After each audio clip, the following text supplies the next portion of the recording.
आदरणीय सभापति जी, इम्प्लीमेंटेशन क्या होता है, ये एस्पिरेशनल डिस्ट्रिक्ट एक बहुत बड़ा शानदार उदाहरण है। ऐसे तो सैकड़ों उदाहरण हैं, लेकिन मैं कहने के लिए इसको उल्लेख कर रहा हूं।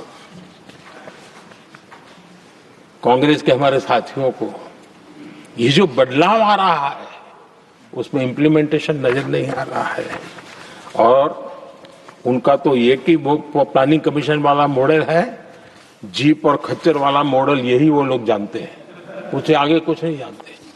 और ये इम्प्लीमेंटेशन कैसे करते हैं? मेरा जन्म नहीं हुआ था उसके पहले सरदार वल्लभ भाई पटेल ने नर्मदा नदी पर बांध बांधने की कल्पना की। विषय तो पक्का हो गया, सरदार साहब नहीं रहे, खैर नेहरू जी ने शिलान्यास किया। अब इम्प्लीमेंटेशन देखिए इनको। मेरा जन्म नहीं हुआ था जब इसकी कल्पना की गई थी, और प्रधानमंत्री बनने के बाद मैंने उसका उद्घाटन किया, ये हाल है।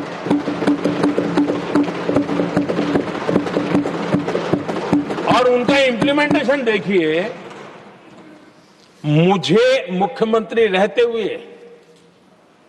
3 दिन अनशन पर बैठना पड़ा था नर्मदा सरदार सरोवर डैम के लिए, मेरे राज्य के किसानों के लिए।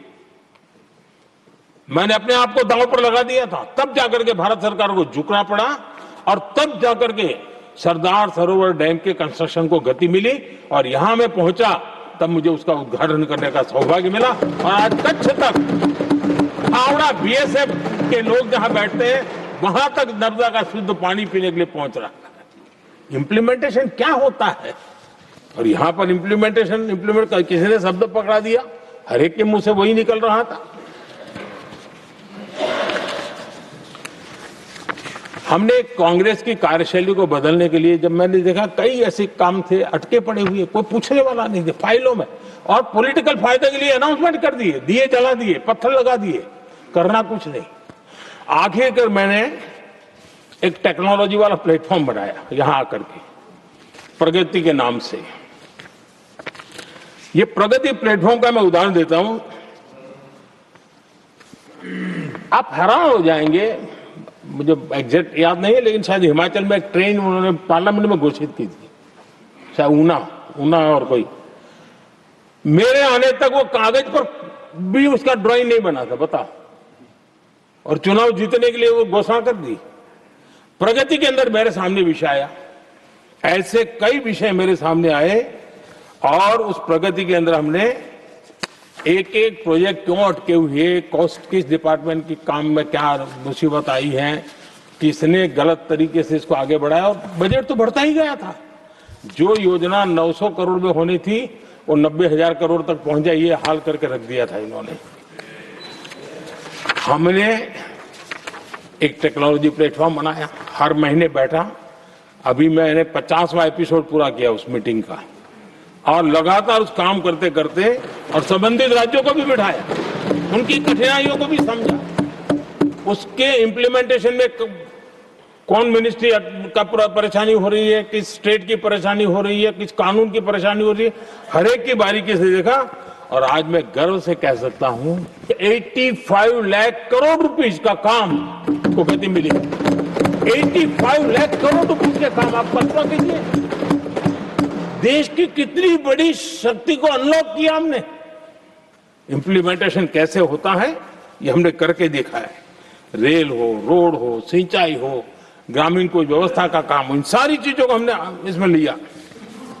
अब जैसे जम्मू उधमपुर श्रीनगर बारामूला रेल लाइन, आज ये प्रोजेक्ट पूरा हुआ, और बर्फबारी में इन दिनों आपने देखा एक वीडियो बहुत पॉपुलर हुआ है, बर्फ के बीच में थे, चारों तरफ बर्फ की चादर छाई हुई है, और वंदे भारत ट्रेन निकल रही है, और लोग कहते हैं गलती मत करना, है तो विदेश है, ये हिंदुस्तान है, ये रील चल रहे हैं बाजार में।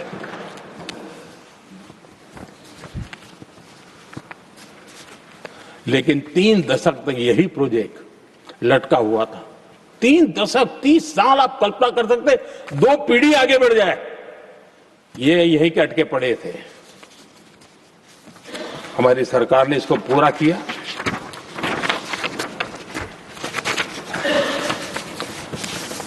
आदरणीय सभापति जी, मैं असम की बात करता हूं और कोई ये मत सोचो कि मैं चुनाव है इसलिए बोल रहा हूं। इनके पाप है इसलिए मुझे कहना पड़ रहा है। कांग्रेस सिर्फ इमेजिन करती है और इंप्लीमेंट करने का उनको कोई लेना देना ही नहीं होता है। अब असम का बोगीबील ब्रिज, ये बोगीबील ब्रिज अरुणाचल और असम को जोड़ने वाला बहुत महत्वपूर्ण ब्रिज, कितने ही सालों तक ये प्रोजेक्ट लटका रहा। हमने प्रगति के माध्यम से इसको रिव्यू किया और असम सहित पूरे नॉर्थ ईस्ट को बहुत बड़ी सुविधा वाला ये काम हमने पूरा किया। आदरणीय सभापति जी,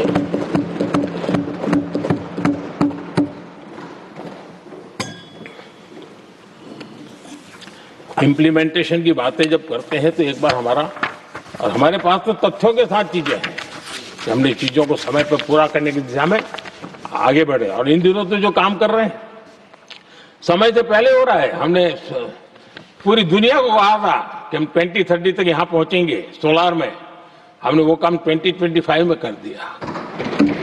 हमने इथेनॉल का समय तय किया था, हम उसमें भी 2-3 साल पहले ही काम पूरा कर लिया। तो एडवांस में हम काम पूरा करने का इंप्लीमेंटेशन की ताकत हमारे से उससे भी ज्यादा है। आदरणीय सभापति जी, भाजपा हो, एनडीए हो, हमारा अप्रोच, चीजों की तरफ देखने का हमारा दृष्टिकोण, समस्या के समाधान के लिए हमारी सोच और कांग्रेस के बीच में आसमान जमीन का अंतर है, बहुत फर्क है। मैं आपको उदाहरण देता हूं। हमारी सोच यह है कि 140 करोड़ देशवासी ये इतने सामर्थ्यवान हैं कि वह चुनौतियों को समाधान दे सकते हैं। ये हमारी सोच है। हमारा भरोसा है देशवासियों पर, उनके सामर्थ्य पर हमारा भरोसा है और यही लोकतंत्र की भी सच्ची ताकत होती है। लेकिन कांग्रेस देशवासियों को ही समस्या मानती है। अब मैं इनका इतना बोल करके छोड़ दूंगा तो आज पता नहीं रात को उनको नींद नहीं आएगी और गालियां कल कैसी दे उसका प्लानिंग चलेगा।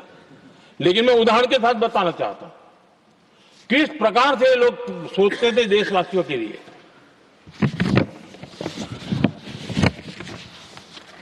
देश के लोगों के बारे में नेहरू जी और इंदिरा जी की सोच क्या थी, मैं उसके विषय में बताना चाहता हूं। इंदिरा जी एक बार ईरान गए थे और ईरान में वो भाषण दे रही थी और उस भाषण में उन्होंने नेहरू जी के साथ जो बातचीत हुई थी उसका उल्लेख किया। खुद ने कहा है, उन्होंने कहा, और मैं जो इंदिरा जी ने कहा था उसको कोट कर रहा हूं, जब किसी ने मेरे पिताजी से पूछा, यानी नेहरू जी से पूछा कि उनके सामने कितनी समस्याएं हैं, तो उन्होंने उत्तर दिया था 35 करोड़। नेहरू जी ने जवाब दिया था कि उनके सामने कितनी समस्याएं हैं, बोले 35 करोड़। उस समय हमारे देश की जनसंख्या थी 35 करोड़।